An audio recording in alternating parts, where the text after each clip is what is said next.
घरात एखादा कार्यक्रम झाला की सगळ्यात मोठा प्रश्न काय असतो? अरे यार, हा उरलेला भात आणि चिकनचं आता काय करायचं? फेकून तर देता येत नाही आणि तेच तेच खाण्याचा कंटाळा येतो. चला तर मग बनवूया झटपट जुगाड बिर्याणी उरलेलं चिकन आणि उरलेल्या भातापासून. आणि आमचा कांदाही थोडा उरलेला होता. तुम्ही साधारण अर्धा किलो कांदे छान उभे चिरून घ्या. त्यातील अर्धा कांदा आता मी येथे छान तळून घेतलेला आहे. यालाच आपण बिरिस्ताही म्हणतो. उरलेल्या अर्ध्या कांद्याचं काय करायचं ते मी व्हिडिओमध्ये पुढे सांगेन. मस्त बिरिस्ता एकदम कडक तयार झाला आहे. तुम्ही पाहू शकता किती छान रंग आलेला आहे. तर आता पुढे 3 ते 4 हिरव्या मिरच्या, पुदिना आणि कोथिंबीर बारीक चिरून घेतलेली आहे. थोडंसं गरम पाणी आपण उकळायला ठेवलेलं आहे. आता उरलेला अर्धा कांदा त्याच तेलामध्ये आपण भाजून घेत आहोत. 60% कांदा भाजल्यानंतर त्यामध्ये आपण कोल्हापुरी कांदा लसूण मसाला चटणी घातलेली आहे. तुम्ही तुमच्या तिखटाच्या कन्सिस्टन्सीप्रमाणे यामध्ये तिखट ॲडजस्ट करा. आता यामध्ये आपलं उरलेलं सर्व चिकन आपण घालणार आहोत. कांद्यामध्ये चिकन छान असं मिक्स करून घ्या. चिकन ऑलरेडी शिजलेलं आहे त्यामुळे त्याला जास्त हलवायचं नाही आहे, फक्त थोडं वर खाली करून घ्यायचं आहे. तुम्ही पाहत आहात की चिकन थोडं ड्राय आहे, तर यामध्ये मी आपण उकळलेलं गरम पाणी घालत आहे. लक्षात घ्या, चिकन शिजलेलं आहे तर गरम पाण्यात फक्त 5च मिनिटे याला एक छान उकळी काढायची आहे. तर आता पाहू शकता की चिकनची कन्सिस्टन्सी ही ॲडजस्ट करून घेतलेली आहे. तर आता आहे वेळ थर लावायची. तुमचा थर बसेल असं एक भांडं घ्या. त्यामध्ये खाली अशी छोटी प्लेट ठेवून द्या आणि उरलेल्या भातापैकी अर्धा भात यामध्ये खाली असं छान पसरून घ्या. अर्धा भात पसरून झाल्यानंतर यावरती थोडासा आपण आता बिरिस्ता घालणार आहोत. फ्रेशली चॉप्ड पुदिना आणि कोथिंबीर घालणार आहोत आणि 4 मिरच्या अशाच ठेवून दिलेल्या आहेत. तर यावरती आपण आता आपलं तयार झालेलं चिकन पसरून घेणार आहोत.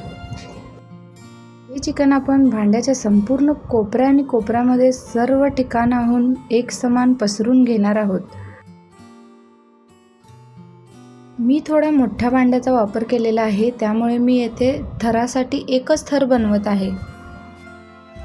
तुमच्याकडे थोडं छोटं भांडं असेल किंवा उभ्या पद्धतीचं भांडं असेल तर तुम्ही यामध्ये 2 ते 3 थर करू शकता. हीच पद्धत फक्त 2 ते 3 थर लावून केली तरीही चालेल. या पद्धतीने आपला चिकनचा थरही लावून झालेला आहे. तर आता आपण पुढची प्रोसेस म्हणजेच उरलेला सर्व भात योग्य रीतीने आपण पसरून घेणार आहोत. प्रो टिप तुम्हाला सांगते, जर तुमचा भात असा बसला असेल म्हणजे घट्ट झाला असेल तर तुम्ही त्याला आधी फोडून घ्या. यामुळे थर लावताना अगदी व्यवस्थितपणे आणि फास्ट प्रोसेस होते. यावरतीही आता आपण छानपैकी बिरिस्ता घालणार आहोत. बिरिस्ता नसेल तर ती बिर्याणी वाटतच नाही, त्यामुळे बिरिस्ता स्किप करू नका. आणि बिरिस्त्यामध्येच तर बिर्याणीची खरी चव आहे. तर परत 4 मिरच्या इथे मी ठेवून दिलेल्या आहेत आणि बारीक चिरलेली फ्रेश ताजी कोथिंबीर आणि बारीक चिरलेला पुदिना. बघा, लुक बघा नुसता, झाले ना अगदी ओरिजिनल आणि हॉटेलसारखीच सेम टू सेम बिर्याणी. तर आता आपण याला गरम करण्यासाठी गॅस ऑन करून असा एक तवा ठेवलेला आहे प्री हिटिंगसाठी. हिटिंग न करता असंच ठेवलं तरीही चालेल. कलर ऑप्शनल आहे, तुम्ही घालू शकता, नाहीतर घातलं नाही तरीही चालेल. तर अशा पद्धतीने थोड्याशा पाण्यामध्ये फूड कलर घालून आपण यावरती फूड कलर घातलेला आहे. आता या बिर्याणीला अस्सल धावा किंवा हॉटेलसारखा स्मोकी फ्लेवर देण्यासाठी आपण पेटत्या कोळशावर तूप आणि वेलची पूड टाकून हा मस्त धुंगार देणार आहोत. धूर जसा बिर्याणीत मुरेल ना, तसा बिर्याणीचा सुगंध अख्ख्या गल्लीत सुटेल. लगेचच त्यावर एक प्लेट झाकायची आणि वजन थोडंसं ठेवून द्यायचं आणि मंद आचेवर अर्ध्या तासामध्ये मस्त बिर्याणी गरमागरम एकदम तयार होईल. ही स्मोकची वाटी आपण काढून घेत आहोत.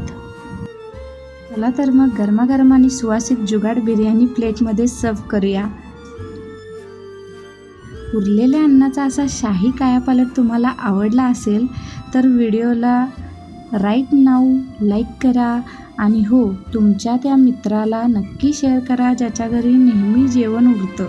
चॅनलला सबस्क्राईब करायलाही विसरू नका आणि असा जुगाड नक्कीच मित्रमैत्रिणींना शेअर केलाच पाहिजे. अशाच छान छान नवनवीन रेसिपी आपल्या चॅनलवर अपलोडेड आहेत, तर त्याही एकदा नक्की पाहून घ्या.